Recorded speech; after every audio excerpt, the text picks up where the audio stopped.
Este programa tem o apoio cultural Copenhagen e Lua Music.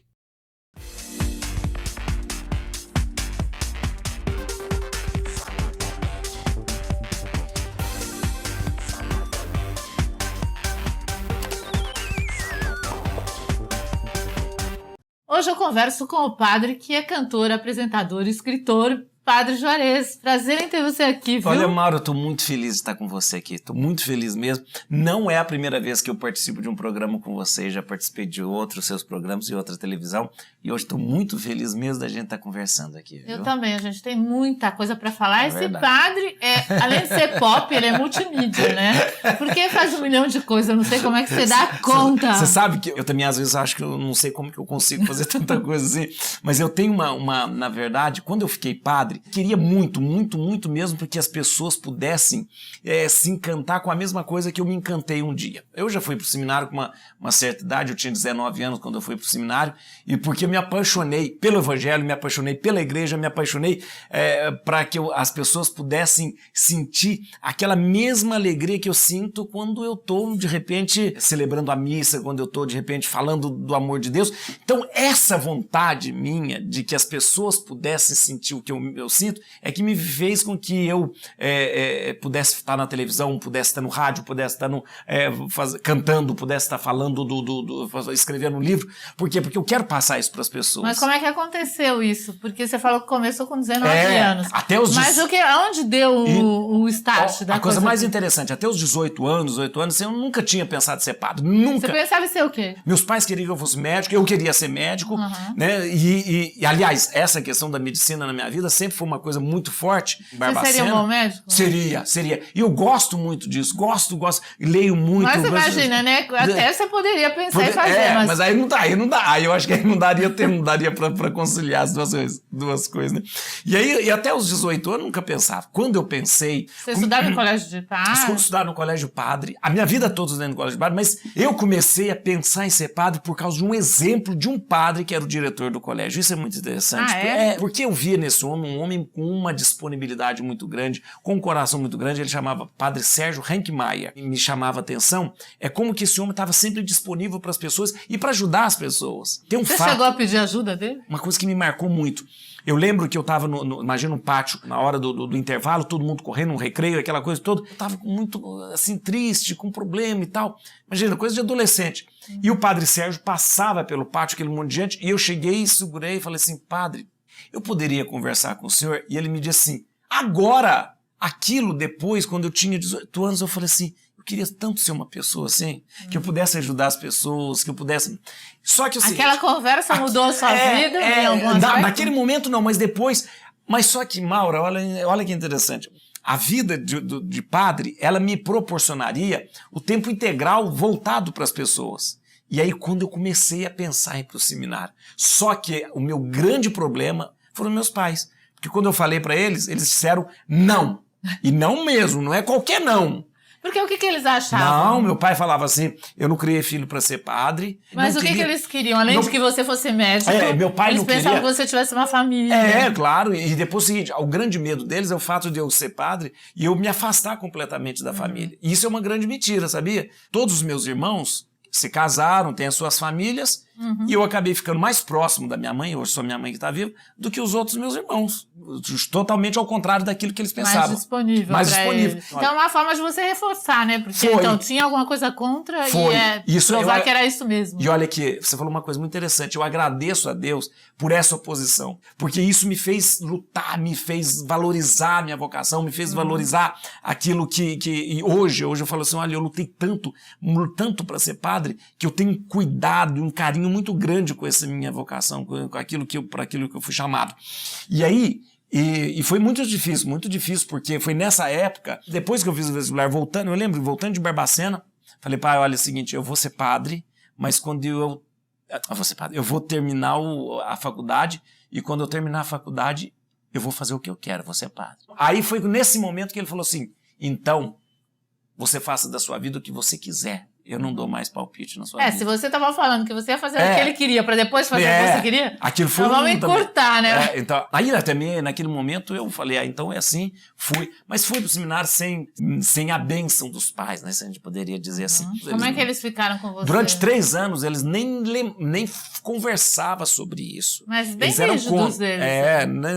Durante 3 anos. E eu sempre digo assim, eu rezava, todo dia eu rezava, pedindo a Deus e a Nossa Senhora para que mudasse o coração deles. E mudou. Meu pai, depois que eu fiquei padre, ele sempre confessava comigo, imagina, né, era uma coisa horrível. E minha mãe, hoje, o maior orgulho da minha mãe é eu ser padre. Então, na verdade, como mudou completamente tudo aquilo que era grande oposição, tanto do meu pai quanto da minha mãe. Você acha, por exemplo, estava falando que os seus irmãos casaram, que na verdade eles achavam que você sendo padre ia estar mais ausente, você está mais presente. E aí me ocorreu, o que você acha do padre, para ser padre, não poder casar, não poder ter filho? Então, você sabe que importante isso? Eu acho que é no século IV que a igreja começou a ter o celibato como norma. Até o século IV, os padres se casavam normalmente. Tudo. O fato do padre não se casar é para ele para ele imitar o máximo possível a Jesus. Jesus não se casou, então os padres também não se casam.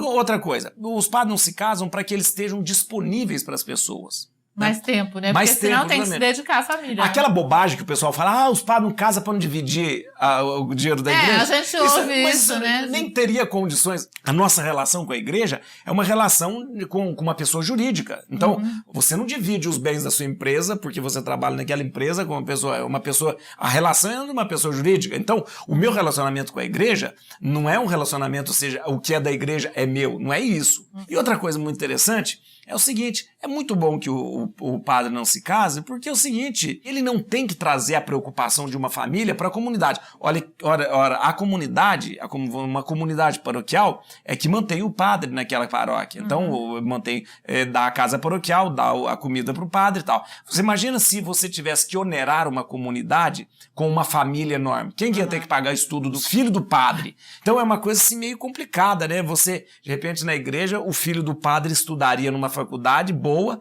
e aquela pessoa que participa da igreja não teria condições de pagar uma escola. Então isso é muito bom, é muito inteligente da parte da igreja que o padre não se case. Agora, o fato de a gente tem que lembrar que isso é uma norma canônica, é uma norma disciplinar, não é uma fundamentação teológica ou bíblica, porque os apóstolos eram casados. Então, como é norma, pode ser mudado a qualquer momento. Se de repente a igreja... porque tem gente que deve ter vontade, né? Depois de um tempo falar, eu gostaria... Sim, pode mudar, né? Mas eu digo uma coisa, eu tô muito bem solteiro. Tá bem assim. Mas é muito bom.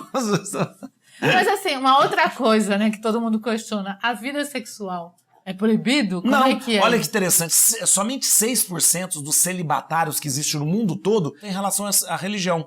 Há muitos outros celibatários. Por exemplo, há pessoas que são celibatárias por causa da ciência. Os monges budistas também são celibatários. Mas você acha que é bom isso? Eu acho que é bom pelo seguinte, eu acho que é bom, isso tudo depende da vocação, né? São Paulo falava isso na sua carta, é melhor se casar do que arder, São Paulo falava isso. Então, se a pessoa não tem condições de viver a sua vida celibatária, então é melhor que ele se case, então é melhor que ele tenha esposa, tenha filhos, aquela coisa toda. Agora, se a minha vida toda é direcionada para isso, então, e se eu coloco todas as minhas energias, todo o meu pensamento nisso, então para mim é tranquilo. Aí há pessoas que dizem, mas isso é contra a natureza. Não é contra a natureza, uma vez que isso eu acolho naturalmente. E Maura, deixa eu te dizer uma coisa para você, não foi uma surpresa no dia que eu fiquei padre. O bispo chegou pra mim e falou, olha, eu vou te contar uma surpresa que você não sabe, você não pode casar. Não, então, se eu achasse que eu não conseguiria, eu já teria desistido nesses 10 anos. Falar, não, eu vou ter uma família e tal, não ficaria, falar, eu vou tentar, quem sabe no final da vida eu consigo, mas não. Então, na verdade, ser padre é uma vocação? É uma profissão? É uma vocação. Olha que interessante. Um comando divino. Olha que interessante, uma vocação. E vocação em latim é vocare, é chamar. Se é um chamado, há alguém que chama. É Deus que nos chama. E você foi perfeita agora. Não é profissão. Não é porque há a diferença de profissão. Profissão você é remunerado. Padre não é profissão porque o padre você não é remunerado por isso. Profissão você vive um período do seu dia. Por exemplo, você é dentista. Você chega na clínica de manhã, 5 horas da tarde, você tira o jaleco, vai para casa, vai assistir o Jornal Nacional e não é dentista naquele momento. A vocação é diferente. Vocação você não desliga. Não para nunca. Não para nunca. Você atende sempre que as pessoas te solicitam? Atendo sempre, porque, olha, eu vou te dizer uma coisa. Eu tenho 4 programas de televisão, tenho 2 programas diários em rádio aqui em São Paulo, que são mais 34 rádios que eu faço programa, tenho 4 CDs lançados, faço show no Brasil inteiro, escrevi 3 livros, mas, em primeiro lugar, eu sou padre. Sou padre para atender confissão, sou padre para aconselhamento, sou padre para fazer batizado, casamento, celebrar a missa. É ali que ali realmente eu me realizo. Escrever, como diz, cantar, fazer show, tudo isso é para que eu possa... São acessórios. Justamente amplificar aquilo que eu assumi no meu sacerdócio. Quero evangelizar. Então, como que eu vou fazer para evangelizar? É isso? Então eu vou fazer isso da melhor maneira possível. Por isso que ele é considerado o fenômeno da Igreja Católica. Jesus, quando ele anunciava o evangelho, ele tinha poucos recursos, mas todos os recursos que ele tinha, ele usava. Ele usava uma técnica de parábola, que era contar historinhas. Porque a pessoa lembra da história e aí no final lembra da moral da moral da história. É um jeito agradável, né? Justamente. De lembrar. Realmente. É uma técnica. Outra técnica que Jesus usava era falar perto de lagos. Todo mundo sabe que o lago, a água, ele reverbera bem. Então ele não precisa você ficar gritando. Então Jesus sempre usou essas técnicas, esses meios de comunicação. No seu dia a dia, você segue os passos de Jesus? Sim. Hoje, os meios que nós temos são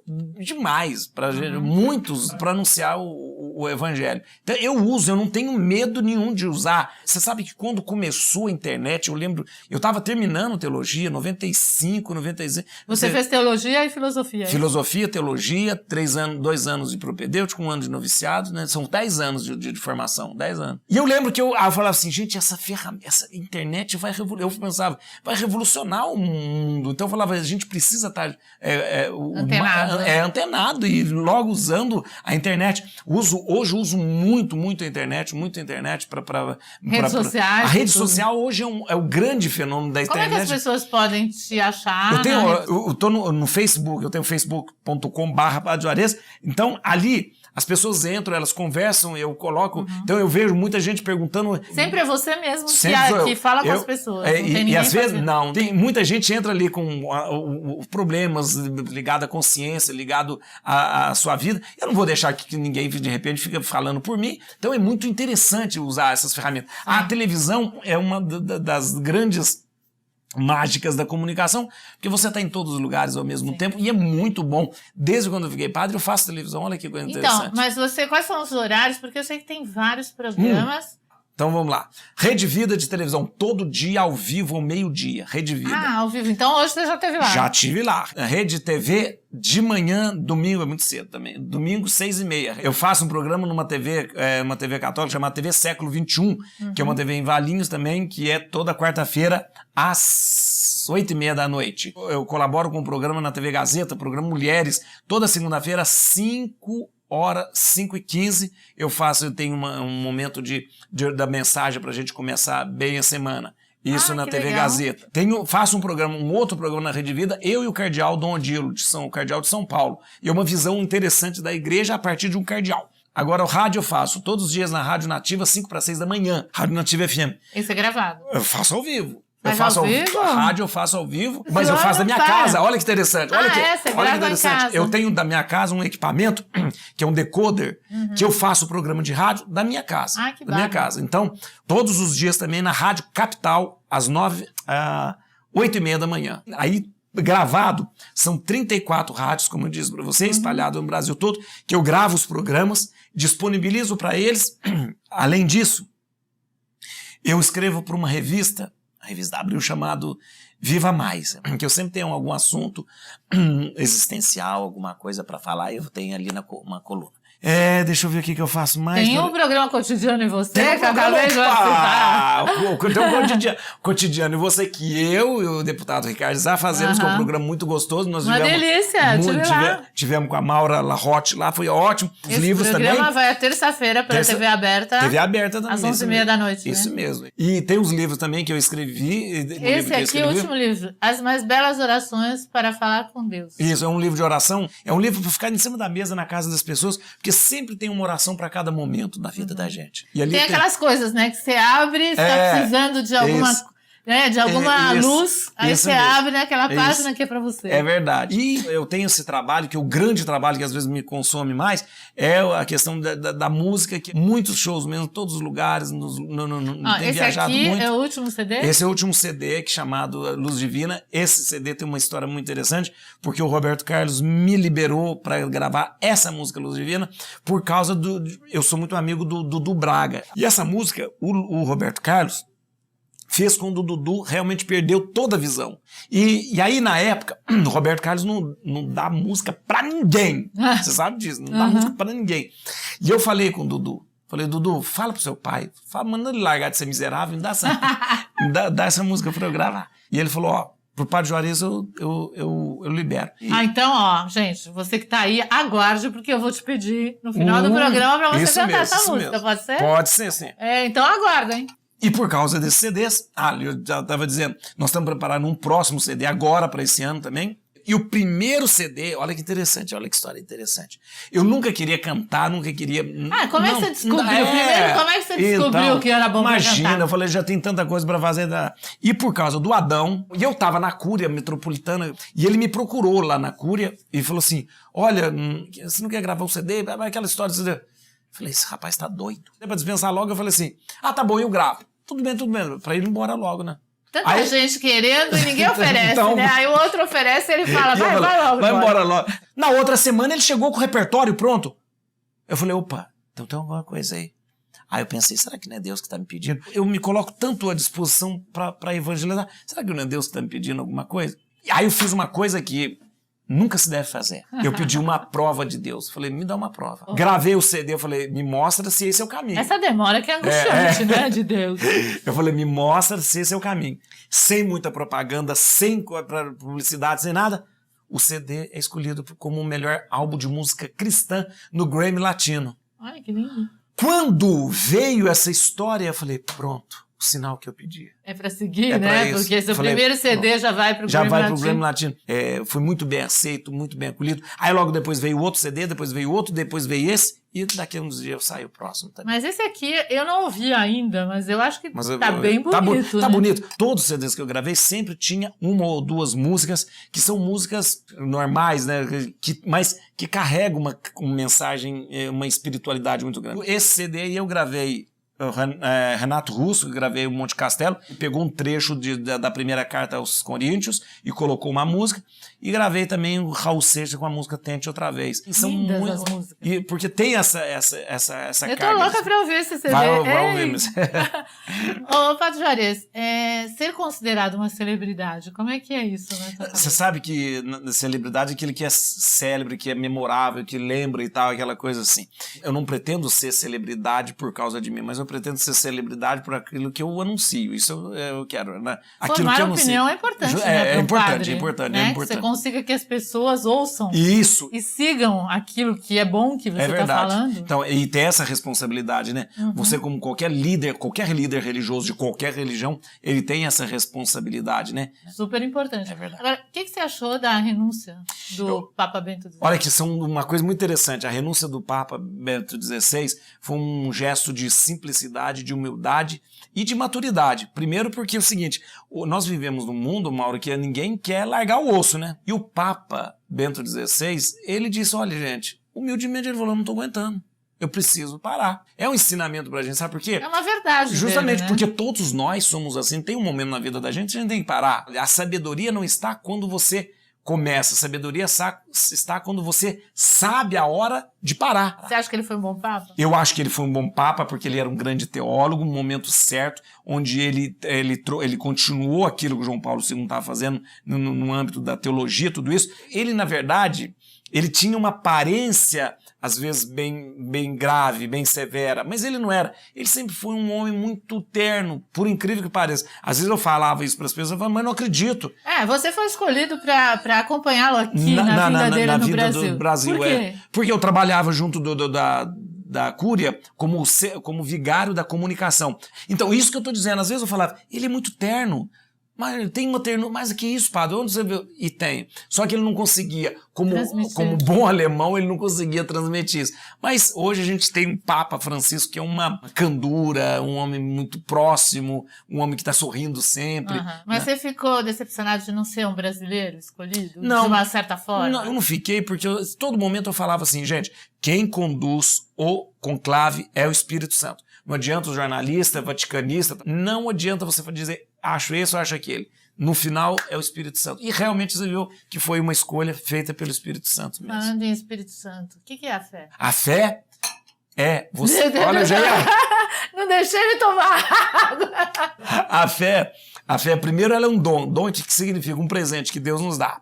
Então eu preciso pedir. Por que você acha que é difícil ter fé? A fé não é só acreditar.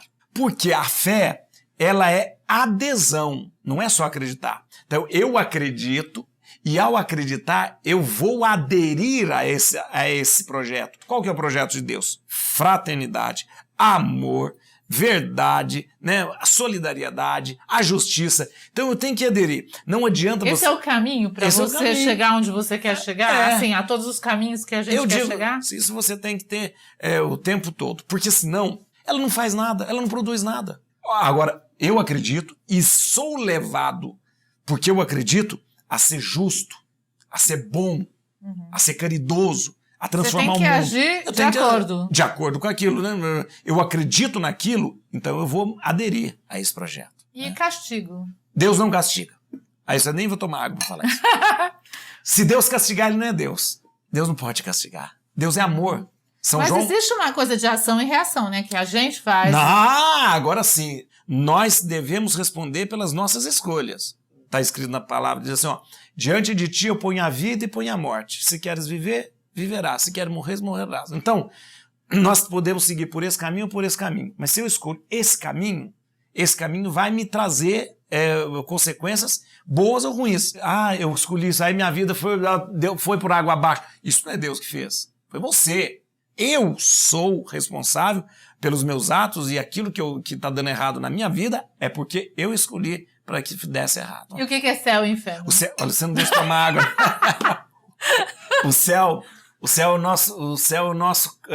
para onde nós vamos? Nós todos? Vamos. Queria que você perguntasse mesmo. Nós vamos por quê? Porque Deus nos fez para o céu. Mesmo os bons, os maus? Deus nos ama e não quer perder nenhum de nós. Se Ele me empresta para as pessoas, né? Emprestou para os seus pais, emprestou para as pessoas que te amam, Ele emprestou para que a gente pudesse experimentar o amor. Mas nós somos dele. Por isso, há um determinado momento na minha trajetória que eu preciso largar tudo isso aqui, me desvencilhar de tudo isso aqui e estar com ele. E vou ficar com ele. Aí você vai todo mundo para o céu? Se eu me optar pelo céu, eu irei. Agora, o inferno, ele tem que existir. Você perguntou do inferno, né?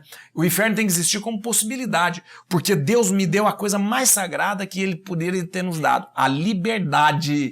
Então quem escolhe o inferno é a gente mesmo. Nós escolhemos. Se você diz assim para Deus, eu quero ir para o inferno, Deus, mesmo querendo que você vá para o céu, não vai poder fazer nada disso. Você vai para o inferno. A misericórdia de Deus é tão grande e a vontade nossa é tão grande de estar com Deus que provavelmente as pessoas não vão querer ir para o inferno. Mas o inferno tem que existir mesmo como possibilidade. Aí você fala assim, mas eu vou ter que ir com gente ruim para o céu. Mas a pessoa pode mudar.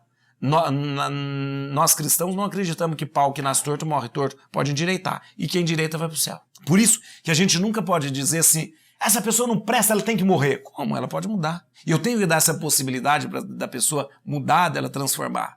Eu acho muito interessante o sistema prisional brasileiro, que ele conta com isso, conta com a pessoa, com a mudança da pessoa. Que ela pode mudar. Não tem pena de morte e não tem prisão perpétua. Por quê? Porque ela pode mudar um dia. O que é a morte para você? Olha como que eu defino a morte. É a saudade de Deus.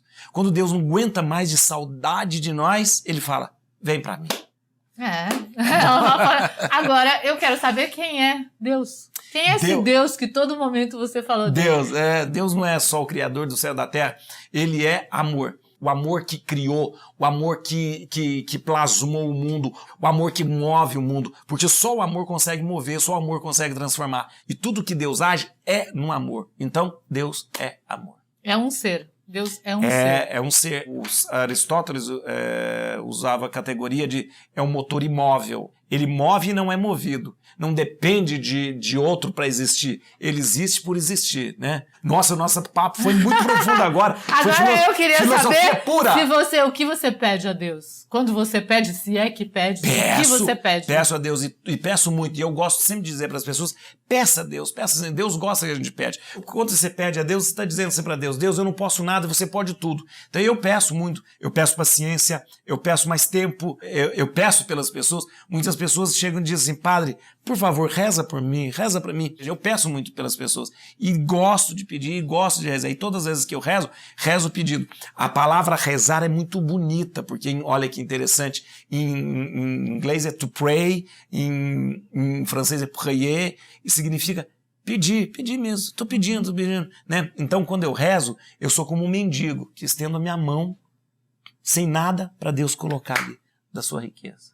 Ah, que lindo. Existe negociação? Se você fizer isso, eu faço a tal das promessas, né? O que é a promessa? A promessa é para quem? A promessa pode existir, ela é um voto, ou seja, meu Deus, eu estou ligado a você através desse gesto que eu vou fazer. Então é um voto. Então, olha, meu Deus, se você me fizer isso, eu quero estar ligado a você ajudando uma pessoa. Eu quero estar ligado a você fazendo esse gesto. Mas nunca como negociação. Como se Deus fosse... Porque as pessoas falam, ai meu Deus, eu não paguei. Como se Deus fosse agiota, né? Ai, eu vou te cobrar juros, né? Deus não faz isso. Olha, muito legal esse papo, viu? Eu também gostei muito. Agora, antes de ir embora, você vai ter que cantar pra nós, né? Mas antes disso, eu vou te dar um presente da Copenhagen. Meu Deus do céu, que bom. Copenhagen.com.br. Os melhores chocolates. Melhor chocolate mesmo. Não é? Entra no site, dá uma olhada lá que você vai encontrar milhões de coisas deliciosas. Que beleza. Corre pra uma loja. Que gostoso, certeza, obrigado. Mas agora você vai ter que pagar, né? Vou cantar, tem um ditado na igreja que fala, o monge janta onde canta. Então vai ter... então tá bom.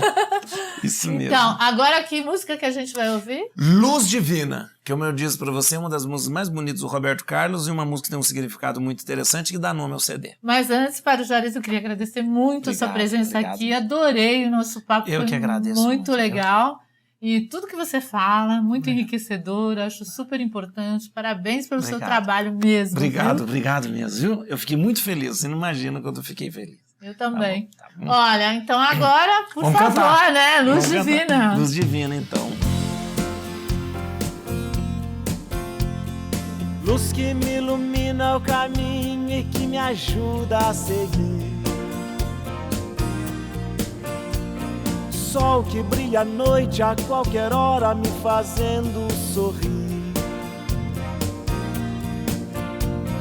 Claridade, fonte de amor que me acalma e seduz.